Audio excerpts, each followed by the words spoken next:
30 सितंबर को एक फैसला आया। फैसला ये था कि अयोध्या में 6 दिसंबर 1992 को जो मस्जिद का ढांचा गिराया गया था, उसके जो आरोपी थे वो मुक्त हो गए।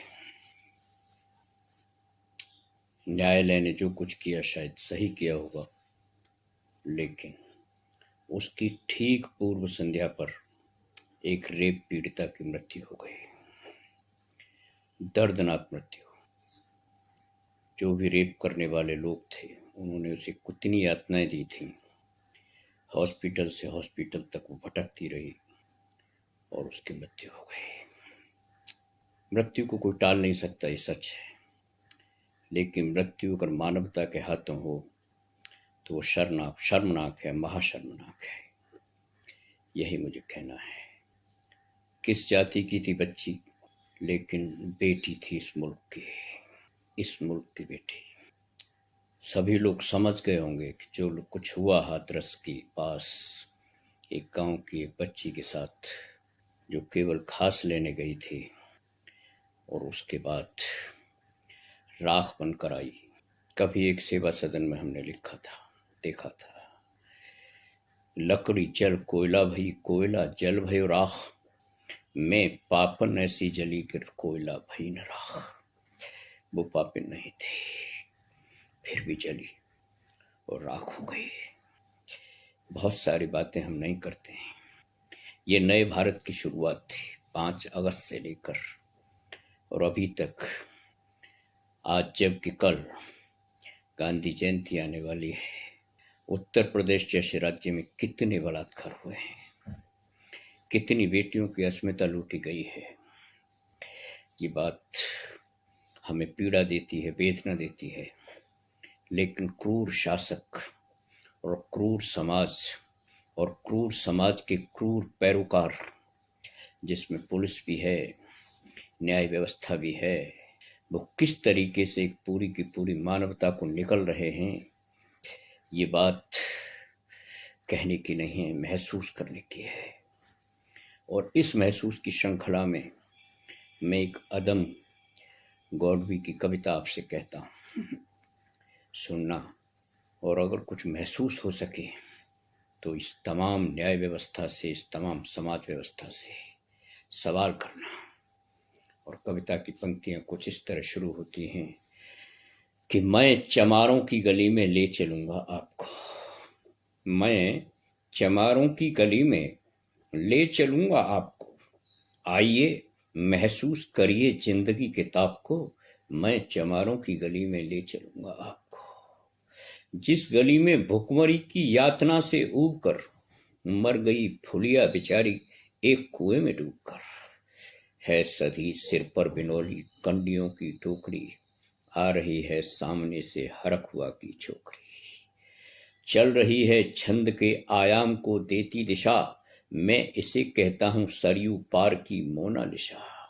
सौंदर्य है उनके पास भी सौंदर्य है, कैसी ये भयभीत है हिरनी सी घबराई हुई, लग रही जैसे कली वेला की कुमलाई हुई, कल को यह बाचाल थी, कल को यह बाचाल थी, स्वाभाविकता है, कल को यह बाचाल थी, पर आज कैसी मौन है, जानते हो इसकी खामोशी का कारण कौन है, जानते हो इसकी खामोशी का कारण कौन है।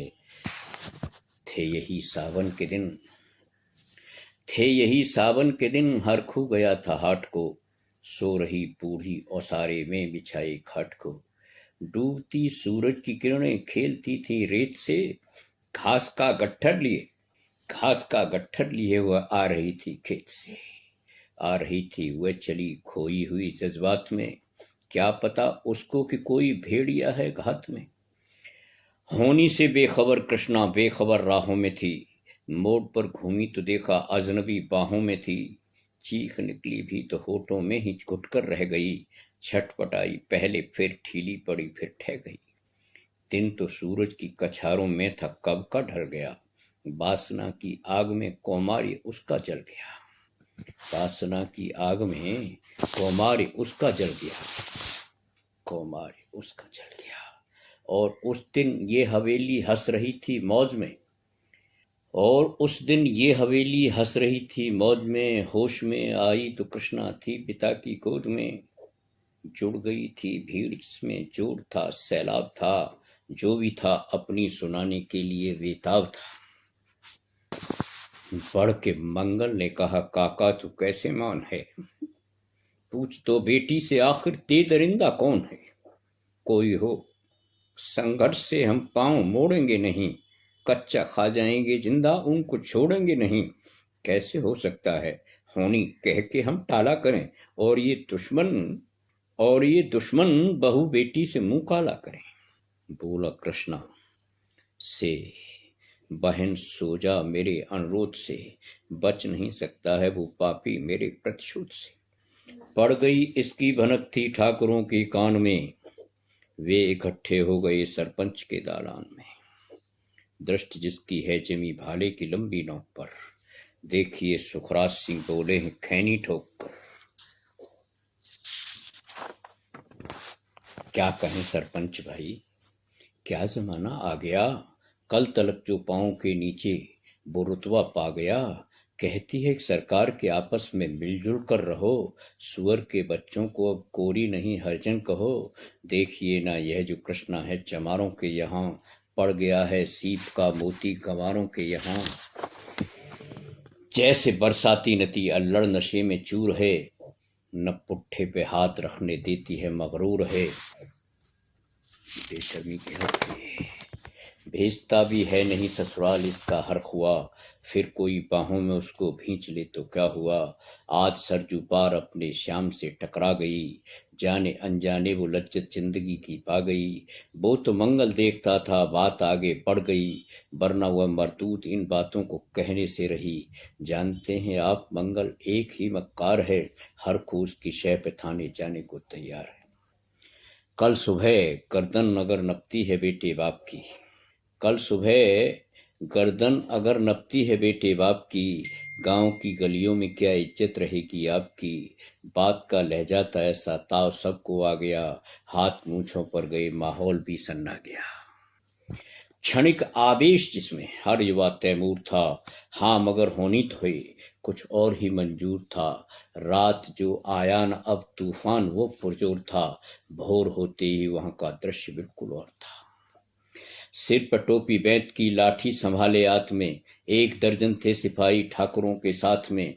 घेर कर बस्ती कहा हल्के के थानेदार ने, जिसका मंगल नाम हो वह व्यक्ति आए सामने। निकला मंगल झोंपड़ी का पल्ला थोड़ा खोलकर, एक सिपाही ने तभी लाठी चलाई दौड़कर। गिर पड़ा मंगल तो माथा बूट से टकरा गया, सुन पड़ा फिर माल वो चोरी का तूने क्या किया। सुन पड़ा फिर माल वो चोरी का तूने क्या किया, कैसी चोरी माल कैसा। उसने जैसे ही कहा एक लाठी फिर पड़ी, बस होश फिर जाता रहा। होश खोकर वह पड़ा था झोंपड़ी के द्वार पर, ठाकुरों से फिर दरोगा ने कहा ललकार कर। ठाकुरों से फिर कहा दरोगा ने ललकार कर, मेरा मुंह क्या देखते हो, इसके मुंह पर थूक दो, आग लाओ और इसकी झोंपड़ी भी फूंक दो। और फिर प्रतिशोध की आंधी वहां चलने लगी, बेसहारा निर्बलों की झोंपड़ी चलने लगी। दुधमुहा बच्चा व बुढ़ा जो वहां खेड़े में था, वह अभागा दीन हिंसक भीड़ के घेरे में था। घर को जलते देखकर वो होश को खोने लगे, कुछ तो मन ही मन मगर कुछ जोर से रोने लगे। कह दो इन कुत्तों के पिल्लों से कि इतराए नहीं, हुक्म जब तक मैं न दूं कोई कहीं जाए नहीं। यह दरोगा जी थे मुंह से शब्द झरते फूल से, आ रहे थे ठेलते लोगों को अपने रूल से, आ रहे थे ठेलते लोगों को अपने रूल से। फिर दहाड़े इनको डंडों से सुधारा जाएगा, ठाकुरों से जो भी टकराया वही मारा जाएगा। एक सिपाही ने कहा साइकिल किधर को मोड़ दें, होश में आया नहीं मंगल कहो तो छोड़ दें। बोला थानेदार मुर्गे की तरह मत पांग दो, होश में आया नहीं तो लाठियों पर टांग लो। ये समझते हैं कि ठाकुर से उलझना खेल है, ऐसे पाजी का ठिकाना घर नहीं है जेल है। पूछते रहते हैं मुझसे लोग अक्सर यह सवाल, पूछते रहते हैं मुझसे लोग अक्सर यह सवाल, कैसा है कहिए न सरजू पार की कृष्णा का हाल। उनकी उत्सुकता को, शहरी नग्नता के ज्वार को, सड़ रहे जनतंत्र के मक्कार पैरोकार को, सड़ रहे जनतंत्र के मक्कार पैरोकार को, धर्म संस्कृति और नैतिकता के ठेकेदार को, प्रांत के मंत्रीगणों को, केंद्र की सरकार को मैं निमंत्रण दे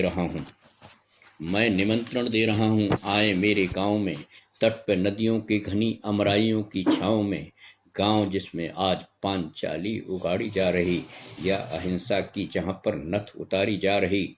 हैं तरसते कितने मंगल लंगोटी के लिए, हैं तरसते कितने ही मंगल एक लंगोटी के लिए, बेचती हैं जिसमें कितनी कृष्णा रोटी के लिए। आदम गौंड की कविता हाथरस की इस घटना का एक प्रतीकात्मक चित्रण है। इस मुल्क में हजारों साल से, सैकड़ों साल से और आज़ादी के बाद भी निम्न जातियों के साथ जो व्यवहार होता है, अगर इस कविता को सुनकर या कहीं मिल जाए तो पढ़कर आपकी रूह कांपने लगे, आपकी आत्मा में कुछ स्वाभिमान जागृत होने लगे, आत्मा का स्वाभिमान, तो मैं आपको निमंत्रण देता हूँ कि ऐसे शासकों के खिलाफ आवाज उठाएं।